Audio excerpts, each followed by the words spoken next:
बिस्मिल्लाहिर्रहमानिर्रहीम। औरत का मुकाम। औरत अगर बीवी के रूप में थी तो नबी पाक सल्लल्लाहु अलैहि वसल्लम ने फरमाया, खदीजा अगर तुम मेरी जिल्द भी मांगती तो मैं उतार के दे देता। जब यही औरत बेटी के रूप में थी तो नबी करीम सल्लल्लाहु अलैहि वसल्लम ने न सिर्फ खड़े होकर इनका इस्तकबाल किया बल्कि फरमाया कि बेटी फातिमा मेरे जिगर का टुकड़ा है। और जब यही औरत बहन के रूप में थी तो फरमाया कि बहन तुमने खुद आने की जहमत क्यों की, तुम पैगाम भिजवा देती, मैं सारे कैदी छोड़ देता। और जब ये औरत माँ के रूप में आई तो कदमों में जन्नत डाल दी गई और हसरत भरी सदा भी तारीख ने महफूज की।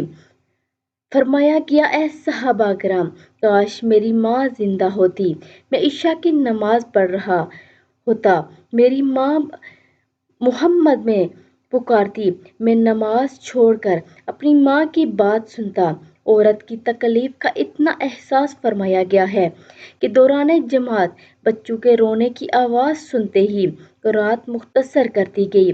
ए उम्मत मुहम्मदिया की बेटियों, तुम पर बहुत अजमत वाली हो कि तुम बहुत अजमत वाली हो। अल्लाह पाक इन शहजादियों को बहुत ज़्यादा इज्जत अता फरमाए। आमीन सुम्मा आमीन।